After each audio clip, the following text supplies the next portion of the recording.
നമസ്കാരം. എല്ലാ പ്രേക്ഷകർക്കും ഒരിക്കൽ കൂടി വീഡിയോയിലേക്ക് സ്വാഗതം. ഇന്നത്തെ വിഷയം അനീമിയയെ പറ്റിയാണ്. പ്രായഭേദമന്യേ അനീമിയ എന്ന കണ്ടീഷൻ നമ്മൾ ഒരുപാട് രോഗികളിൽ കാണുന്നുണ്ട്. അപ്പം ഈ അനീമിയയ്ക്ക് കാരണം ഹീമോഗ്ലോബിൻ്റെ അളവ് രക്തത്തിൽ വളരെയധികം കുറഞ്ഞു പോകുന്നതാണ്.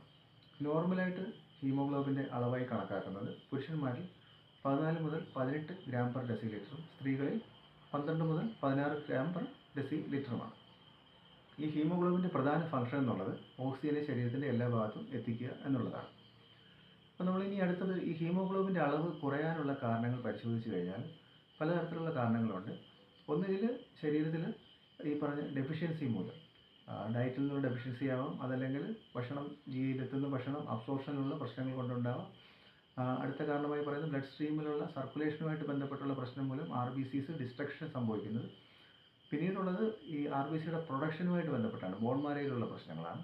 അതേപോലെ പിന്നെ അടുത്ത കാരണമായിട്ട് പറയുന്നത് ക്രോണിക് ഡിസീസാണ്. ക്രോണിക് ഡിസീസ് കാരണം ഈ പറഞ്ഞ RBCയുടെ പ്രൊഡക്ഷനെ ബാധിക്കുന്ന കാരണം അനീമിയ ഉണ്ടാകാനുള്ള സാഹചര്യമുണ്ട്. അപ്പോൾ ആദ്യത്തെ നമ്മൾ പറഞ്ഞ ഡെഫിഷ്യൻസി കാരണമാണ്.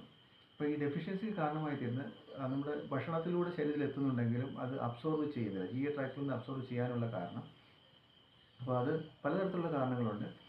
അതിൽ ഒരു കാരണം GI ട്രാക്ട് ഇൻഫെക്ഷൻസ് ആവാം, അല്ലെങ്കിൽ അമിതമായിട്ടുള്ള ആൽക്കഹോളിസം ആവാം, അല്ലെങ്കിൽ മാൽ അബ്സോർപ്ഷൻ സിൻഡ്രോം ആവാം. അങ്ങനെ പലതരത്തിൽ കാരണം മൂലം നമ്മുടെ ശരീരത്തിൽ എത്തുന്ന ഈ പറഞ്ഞ മിനറൽസോ അല്ലെങ്കിൽ വൈറ്റമിൻസോ ഒന്നും അബ്സോർവ് ആയി പോകാതിരിക്കുന്ന കണ്ടീഷൻസ്. രണ്ടാമത് കറക്റ്റായിട്ടുള്ള ഡയറ്റിലൂടെ കിട്ടേണ്ട ഈ പറഞ്ഞ കാര്യങ്ങൾ ശരീരത്തിൽ കിട്ടാതിരിക്കുന്ന ഒരു അവസ്ഥ. ഇനി അടുത്ത ബ്ലഡ് സ്ട്രീമിലുള്ള RBCയുടെ ഡിസ്ട്രക്ഷന് കാരണമാകുന്ന എന്തൊക്കെയാണെന്ന് നോക്കാം. അപ്പോൾ സ്വാഭാവികമായിട്ട് ഒരു 120 ദിവസം വരെയാണ് RBC ജീവിച്ചിരിക്കേണ്ടത്. സിക്കിൾ സെൽ അനീമിയ പോലുള്ള കണ്ടീഷൻസ്, അതായത് നോർമലി ഡിസ്ക് ഷേപ്പാണ് RBCക്കുള്ളത്. അപ്പോൾ സിക്കിൾ സെൽ ഷേപ്പ് ആകുമ്പോഴത്തേക്ക് ഇതിന് ഓക്സിജൻ ക്യാരിയിങ് കപ്പാസിറ്റി കുറഞ്ഞു 10 മുതൽ 20 ദിവസം വരെയൊക്കെ ഈ RBC ജീവിച്ചിരിക്കത്തുള്ളൂ. അതിൻ്റെ ഡിസ്ട്രക്ഷന് കാരണമായി തീരുകയും ഹീമോലൈറ്റിക് അനീമിയ എന്നൊരു കണ്ടീഷൻ ഉണ്ടാവുകയും ചെയ്യുന്നു. ഈ ഹീമോലൈറ്റിക് അനീമിയ ഉണ്ടാകുമ്പോൾ പ്രത്യേകമായിട്ട് എടുത്തു പറയുന്ന സിംറ്റംസ് നമുക്ക് കാണാൻ കഴിയുന്നത് ഗാൾസ്റ്റോൺ ഫോർമേഷൻ ചിലപ്പോൾ ഇത് കാരണമായി തീരും. അതല്ലെങ്കിൽ ഈ പറഞ്ഞ യൂറിൻ്റെ നിറവ്യത്യാസം ഉണ്ടാകും, കണ്ണിലൊക്കെ മഞ്ഞ നിറമൊക്കെ ഉണ്ടാകാനുള്ള സാധ്യതയൊക്കെ കണ്ടുവരുന്നുണ്ട്. പിന്നീടുള്ളത് അടുത്തൊരു കണ്ടീഷൻ എന്നുള്ളത് ബോൺ മാരോയുമായിട്ട് ബന്ധപ്പെട്ടാണ്. അപ്പോൾ അത് ബോൺ മാരോയുമായിട്ടുള്ള ബന്ധപ്പെട്ട പ്രശ്നം ബോൺ മാരോ പ്രൊഡക്ഷൻ കുറഞ്ഞു പോകുന്നതാണ്. ബോൺ മാരോ പ്രൊഡക്ഷൻ കുറഞ്ഞു പോകാനുള്ളൊരു കാരണം ചില ക്രോണിക് ഡിസീസ് ഒരു കാരണമാണ് ബോൺ മാരോ പ്രൊഡക്ഷൻ കുറഞ്ഞു പോകാൻ. അതേപോലെ ക്യാൻസർ പോലുള്ള മാരക രോഗങ്ങളൊരു പ്രധാന കാരണമാണ് ബോൺ മാരോ ക്യാൻസർ പോലുള്ള കണ്ടീഷൻസ്. അപ്പോൾ ഇങ്ങനെ പല കാരണത്താൽ ബോൺ മാരോയിൽ നിന്നുള്ള പ്രൊഡക്ഷൻ കുറഞ്ഞു പോകുന്നത് മൂലം ഉണ്ടാകുന്ന അനീമിയ. പിന്നെ അടുത്ത കിഡ്നി ഡിസീസ് പോലുള്ള ക്രോണിക് കണ്ടീഷൻ ആണെങ്കിൽ നമുക്കറിയാം ഈ RBCയുടെ ഫോർമേഷനെ പ്രധാനമായിട്ട് സഹായിക്കുന്ന എർത്രോപോയിറ്റ്സിലാണ്.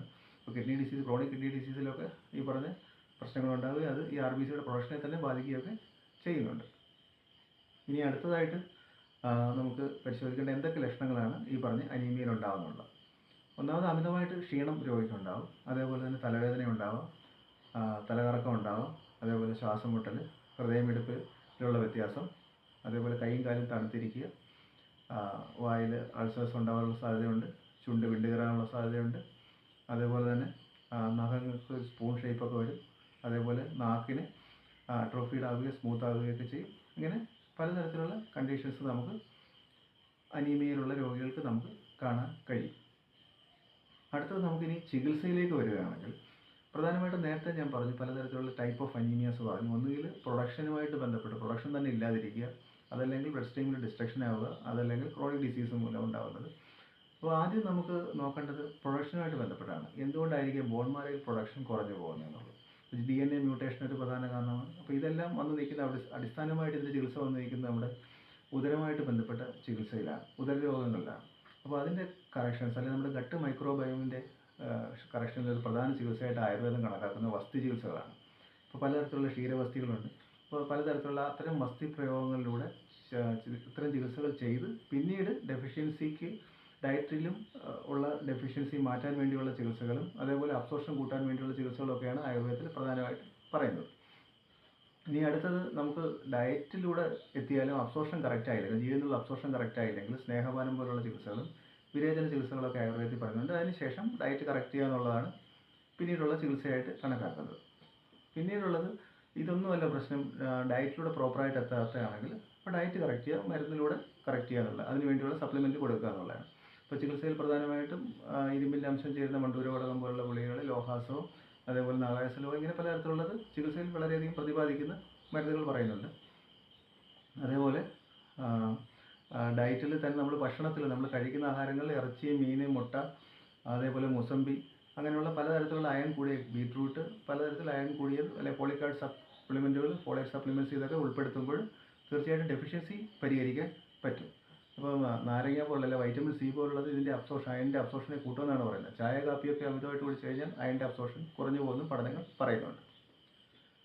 അപ്പം ഇത്തരം ചികിത്സകളൊക്കെയാണ് ആയുർവേദത്തിൽ പ്രധാനമായിട്ടുള്ളത്. നമ്മൾ ഒന്നുകൂടെ പറയുകയാണെങ്കിൽ, നേരത്തെ പറഞ്ഞു ബോൺ മാരോ പ്രൊഡക്ഷനുമായിട്ട് ബന്ധപ്പെട്ടതാണെങ്കിൽ അതനുസരിച്ചുള്ള ചികിത്സകൾ.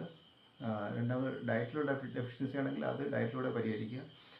വേണ്ട രീതിയിലുള്ള വ്യായാമങ്ങൾ ചെയ്യുക, എക്സസൈസ് ചെയ്യുക, വെള്ളം ധാരാളം കുടിക്കുക. വെള്ളം ധാരാളം കുടിക്കുന്ന ബോൺ മാരോ സ്റ്റിമുലേറ്റീവ് എന്നാണ് പറയുന്നത്. അതേപോലെ തന്നെ അവസാനമായിട്ട് ഈ പറഞ്ഞ മരുന്നുകളുടെ പ്രയോഗ രീതികൾ, ഡെഫിഷ്യൻസി പരിഹരിക്കാൻ വേണ്ടിയുള്ള മരുന്നുകൾ, അതിനുവേണ്ടിയുള്ള വ്യായാമങ്ങൾ, അതേപോലെ ഭക്ഷണ രീതികളൊക്കെ ക്രമപ്പെടുത്തലുമൊക്കെയാണ് പ്രധാന ചികിത്സകളായിട്ട് പറയുന്നത്. അതുപോലെ ക്രോണിക് ഡിസീസിലാണെങ്കിൽ, ഇപ്പോൾ ക്രോണിക് കിഡ്നി ഡിസീസിലൊക്കെ ആണെങ്കിൽ ആ കിഡ്നി ഡിസീസിന് വേണ്ട ചികിത്സ ചെയ്യേണ്ടി വരും. ഇപ്പോൾ സ്പ്ലീനോമെഗലി പോലുള്ള കണ്ടീഷൻസ് ആണെങ്കിൽ, ഇപ്പോൾ സ്പ്ലീൻ വലിപ്പം കൂടിയിരിക്കുമ്പോഴത്തേക്ക് സ്റ്റൊമക്ക് പ്രസ് ചെയ്യുമ്പോഴത്തേക്ക് വിശപ്പില്ലായ്മയൊക്കെ രോഗിക്കുണ്ടാവും. അപ്പം ഇതിനകത്തൂടെ കടന്നു വന്ന RBC ഡാമേജ് സംഭവിക്കാനുള്ള സാധ്യതകളുണ്ട്. അപ്പോൾ സ്പ്ലീനോമെഗലിക്കുള്ള കാരണങ്ങൾ കണ്ടെത്തി അതിനുള്ള ചികിത്സ ചെയ്യേണ്ടി വരും. അപ്പോൾ അത്തരം ചികിത്സകളൊക്കെ കൃത്യമായി ഫലപ്രദമായി പരിശോധിച്ച് മനസ്സിലാക്കി ചികിത്സ ചെയ്താൽ തീർച്ചയായിട്ടും അനീമിയ പരിഹരിക്കാൻ കഴിയും. അപ്പോൾ ഈ ഒരു അറിവിലേക്കാണ് ഇന്ന് ഈ വീഡിയോ ചെയ്തത്. നന്ദി, നമസ്കാരം.